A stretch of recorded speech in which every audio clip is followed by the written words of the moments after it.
Hi guys, and welcome back to the farmhouse. I want to give you guys an update on the siding, but ever since we've gotten home from Virginia, it has been raining. It is raining again this afternoon, so hopefully by the end of this video, I will be able to give you guys an update on the siding. But the kids started school this week and we are struggling. So today I'm going to share with you some tips and tricks that we are putting into place to make the transition from summer to school time a success. So let's jump right in.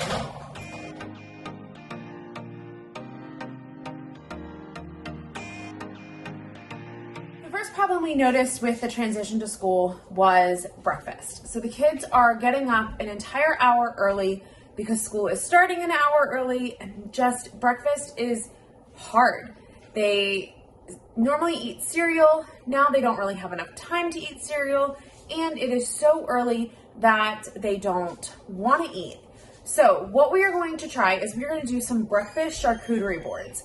So I'm going to make some muffins and waffles, and we have a bunch of fruit. I'm going to put it out in the morning and let them eat what they want to eat, and then they can get on the bus and go to school. Everything that we're going to put on the charcuterie board is going to be finger food and easy to grab and easy to grab on the go. So I'm going to start by making some zucchini muffins, and then we will make some waffles.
The sourdough zucchini muffins are in the oven, so now I'm going to move on and make some sourdough waffles.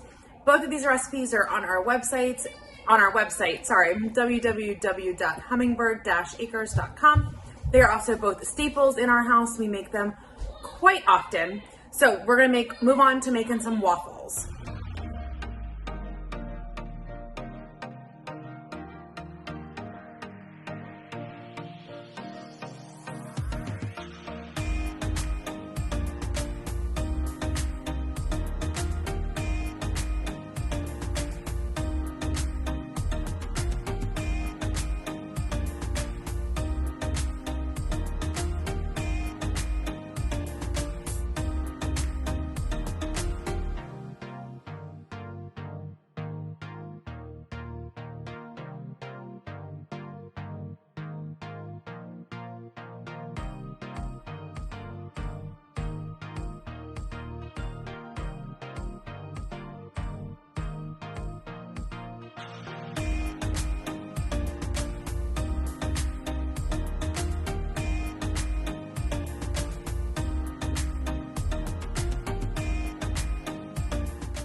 I have waffles are done, mini muffins are done. I'm gonna go ahead and make dinner, and then I will hop back on and tell you guys what else we are going to do to make this transition to school a little bit easier on the homestead.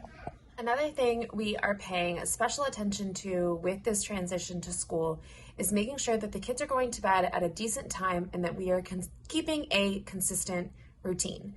So we are trying to get the kids upstairs and ready for bed at about 8. And this means pajamas on, teeth are brushed, they've gone to the bathroom, and we are going to read a book before we go to bed.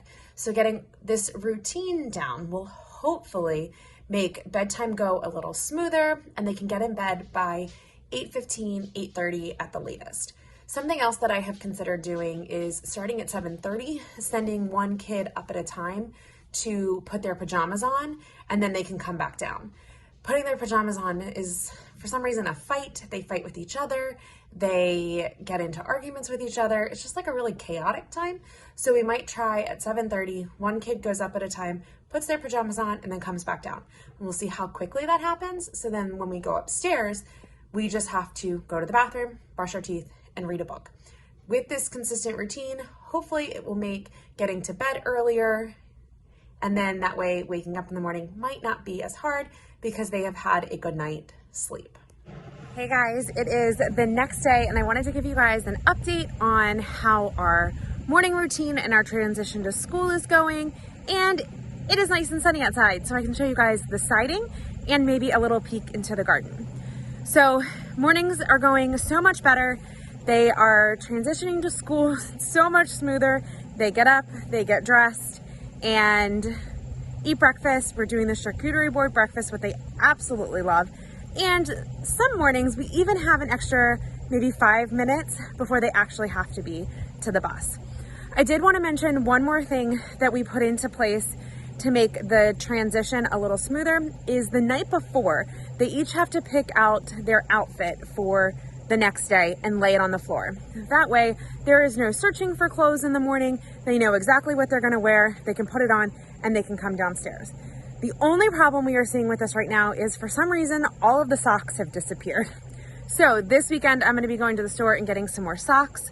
I'll probably buy like 4 times the amount that we need so that we can always have socks. And yesterday morning, Garrett couldn't find his shoes. So we're gonna be a little bit more diligent and a little more strict about making sure our shoes are in the correct spot at the end of the night so that we can find them easily in the morning. But overall, much smoother mornings and the transition is going amazing. Oh, did you guys see that? That was a hummingbird. Okay, so let's do a siding update. So overall, we are really pleased. They got all of the siding done and the trim done. As you can see, we need to paint under these soffits white, but we said we would do that. But it's done. It looks great.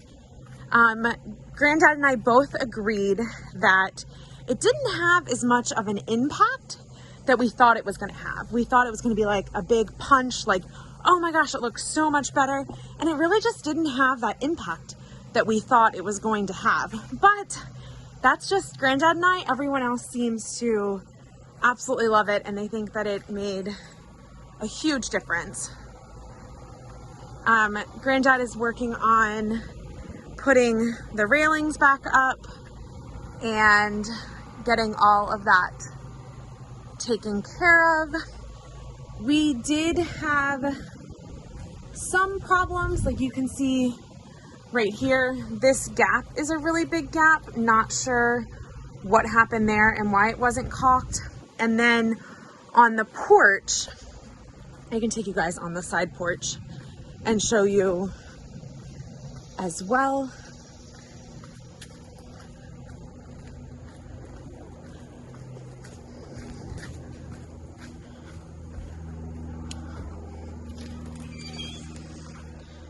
So on the porch, they left the trim boards for the outlets, but they didn't leave any trim board for the exhaust fan, so it looks kind of funny. So they're gonna have to come back and we have to figure that out. And are also having a problem with the electrical. The fan that we have on the porch is not working.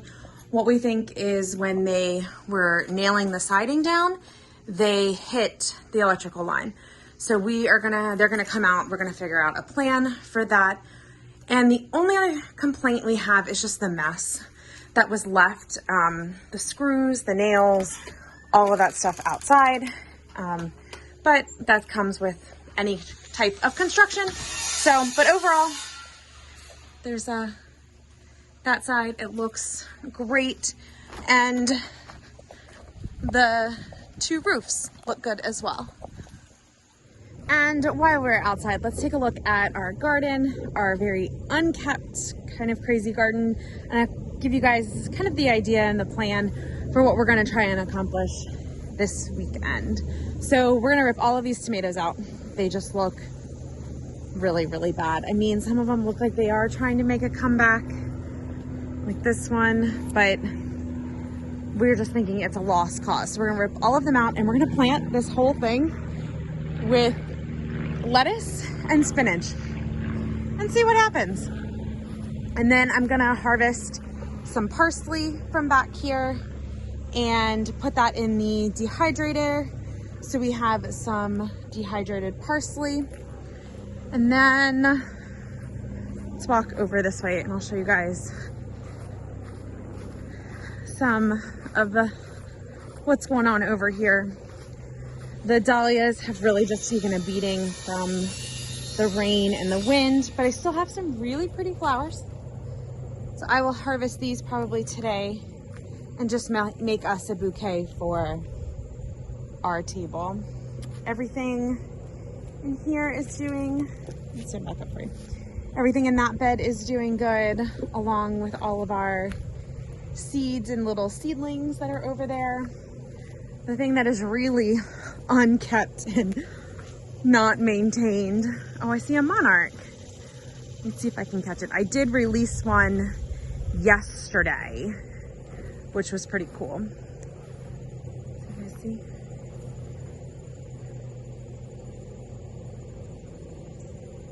Zinnias are a great annual flower for pollinators. We love planting them to attract the monarchs.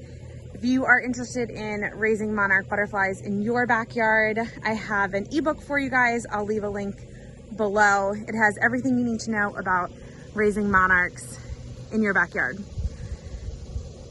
These zinnias have seen the end of their days, along with the sunflowers, which are basically done. The gommifer went nuts. So this is amazing. I'll probably cut some of this too and maybe make it just a bouquet of gommifer. That would kind of be fun. I should have pulled the straw flowers out a long time ago, but I didn't. One thing that is just kicking butt right now in the garden are these habaneros. Look at them all. I'm thinking I'm gonna make some hot sauce. If you guys have any recipes for habanero hot sauce, let me know in the comments below. I would love to try some new ones.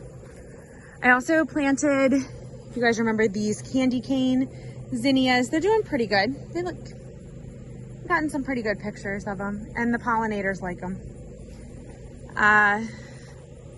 The watermelon cantaloupe bed, that is done as well.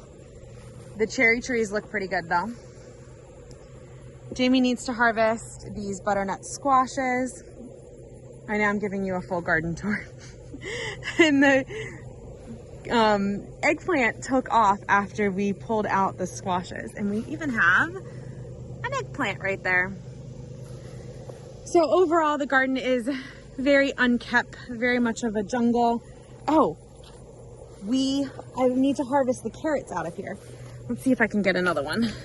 So, look at that. I got two really good ones yesterday, but there's a carrot right there.